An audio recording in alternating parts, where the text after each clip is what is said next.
Hello. It is day 17. Day 17. It is day 17 of a Proverb A Day. It is May 17th, 2023.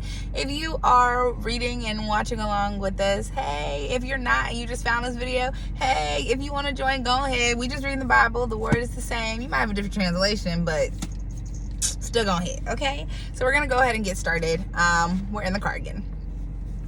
If y'all couldn't tell. I don't know why I felt the need to point out the obvious. Okay, first one. So, better is a dry morsel and quietness therewith than a house full of sacrifices with strife. A wise servant shall have rule over a son that causeth shame, and shall have part of the inheritance among the brethren. The fining pot is for silver, and the furnace for gold, but the Lord trieth the hearts.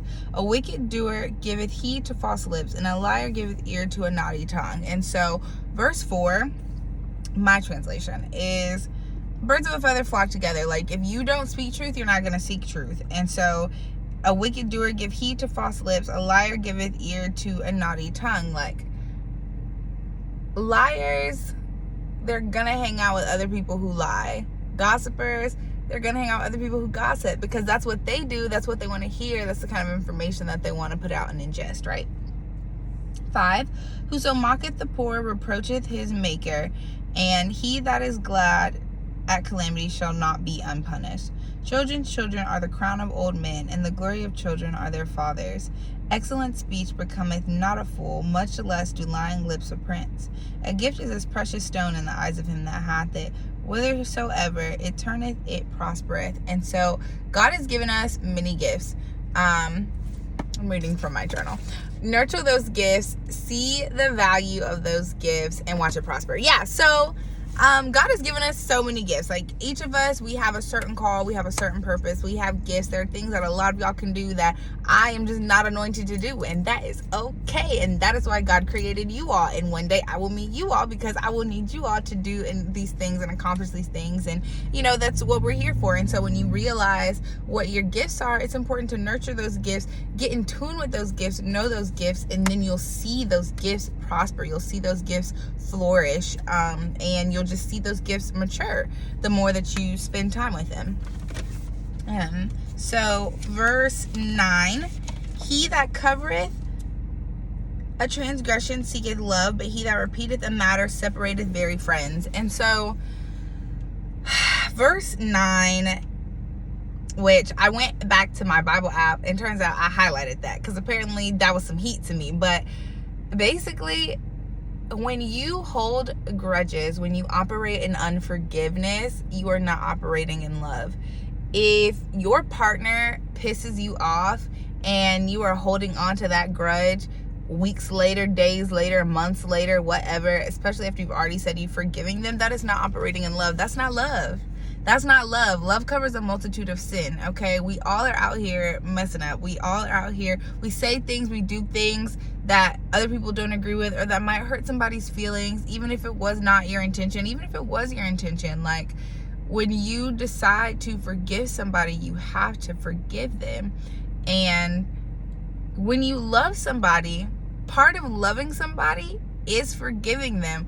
Part of God's love for us is forgiving us. Like, part of loving somebody is forgiving them when they do things like that you might not like. And yeah, so you, like, he that covereth the transgression seeketh love. So I think it's the Amplified Version. Yeah. He who covers and forgives an offense seeks love, but he who repeats or gossips about a matter separates intimate friends. So if somebody upset you, your friend made you mad, and you're not talking to that friend about it, but you're going to every other friend saying, oh, Patty Mae, she made me real mad today, and like, you are now planting a negative seed in somebody else's head about this person, and you probably didn't even talk to them about it. Like, probably didn't even say, hey, Patty Mae, you really hurt my feelings. And no, Patty Mae knew what she was doing. Like, no, maybe Patty Mae didn't know what she was doing, right?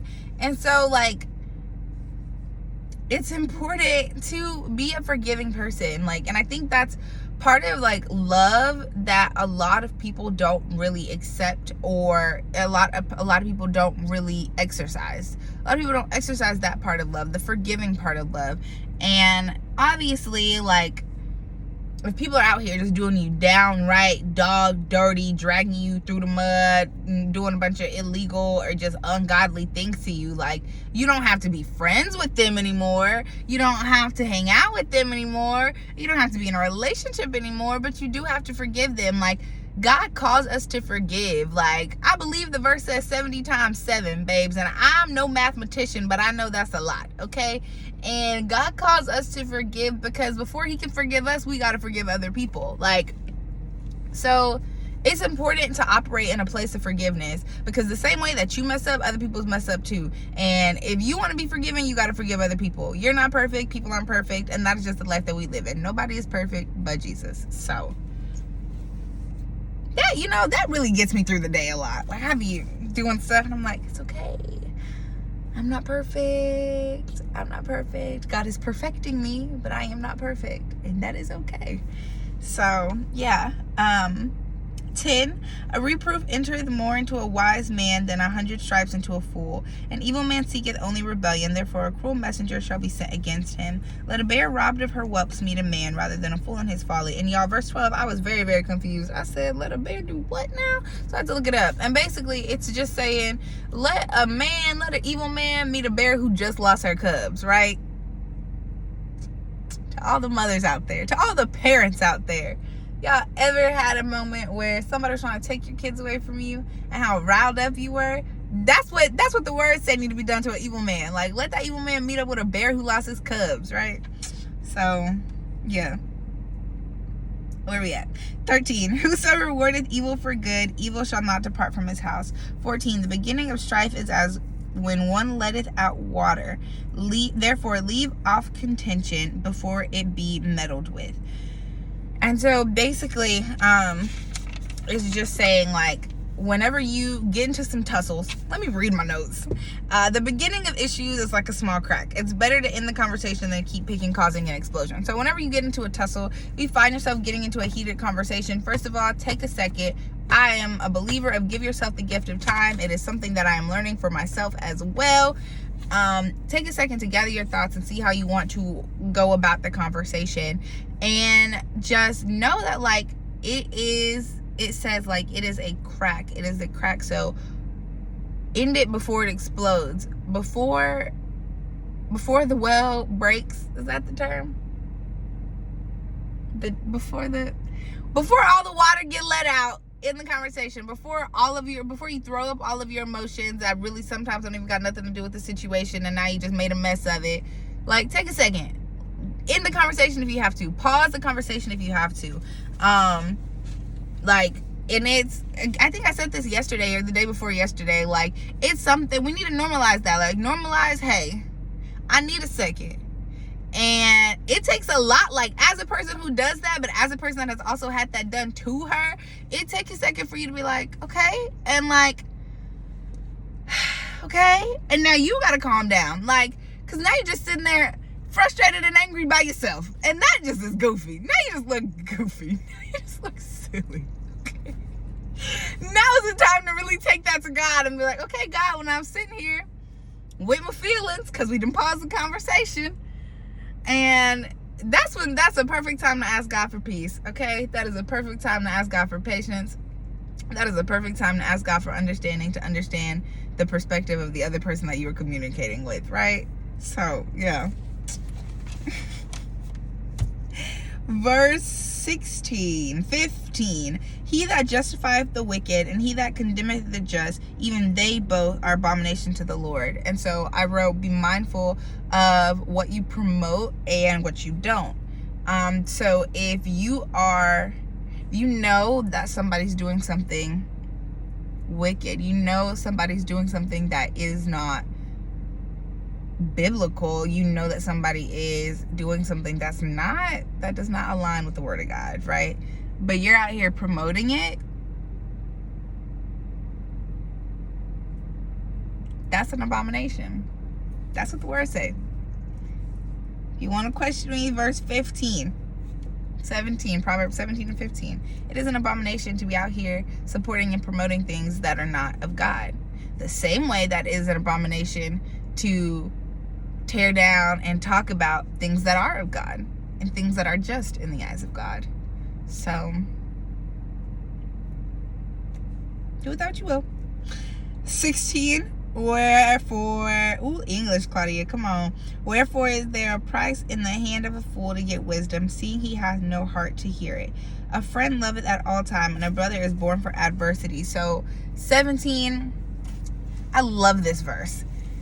And again, love covers a multitude of sin. A friend is going to love you through the good and the bad. Your friend, your brother, your comrade, your big homie, like, they are gonna love you through everything, through the good times, through the tough times, through all of it. Like, people who are anointed, people who were created, people who have the grace of God to be in your life and to be your friend, they are going to be with you when times get tough. They are going to be with you when things look funky. They are going to be with you through your adversity, right?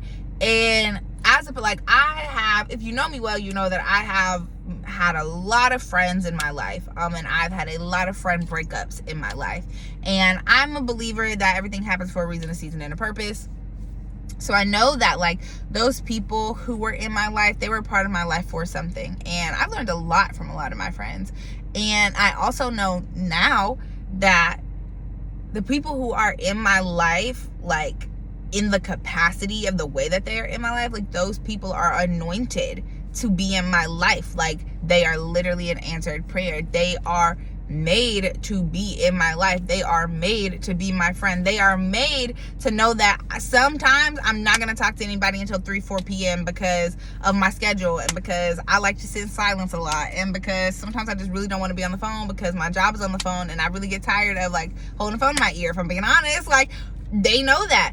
The people who are in my life, who are anointed to be a part of my life, they're going to understand when I get in moods. They're going to understand. And that's not an excuse to just be rude to people and to just treat people any kind of way. That is not an excuse. You need to be mindful of yourself and have enough self-reflection to know when you are not being a good person. However, those people are going to work with you and help you through those situations. Those people are not just going to drop you like a hot potato. Those people are not just going to dip out at the first sign of something getting tough. Because at the end of the day, relationships, all types of relationships, friends, family, loved ones, all of it, like romantic, even work relationships, those are different people coming together, trying to have a commonality, for the same common purpose. Y'all are gonna have multiple different perspectives, multiple different outlooks on life. But the people who are anointed to be in your life, they are going to take the time to understand your perspective, just like you are going to take the time to understand theirs. They are not going to just be quick to anger.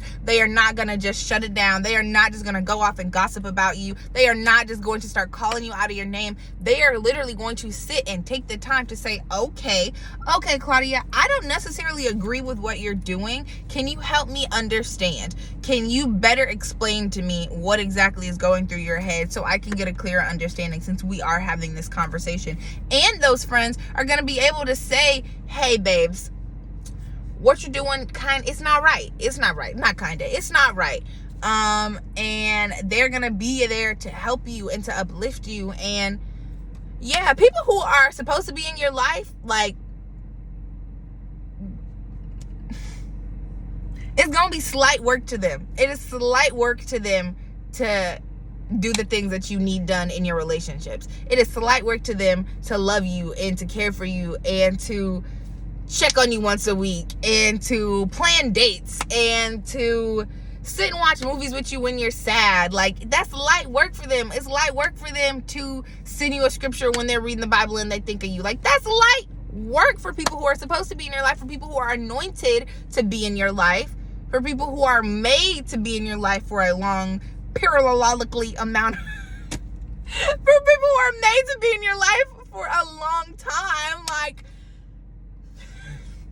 I've played too much, but like, yes. So, a friend loveth at all times, and a brother is made for adversity. Okay, a brother is born for adversity. A man void of understanding. I feel like I wrote something down. A man void of understanding striketh hands, and becometh surety in the presence of his friends. He loveth transgression that loveth strife, and he that exalteth his gate seeketh destruction. He that hath a froward heart findeth no good, and he that hath a perverse tongue falleth into mischief. He that begetteth a fool doeth it to his sorrow, and the father of a fool hath no joy. A merry heart doeth good like medicine, but a broken spirit drieth the bones. Shout out to God, the great physician.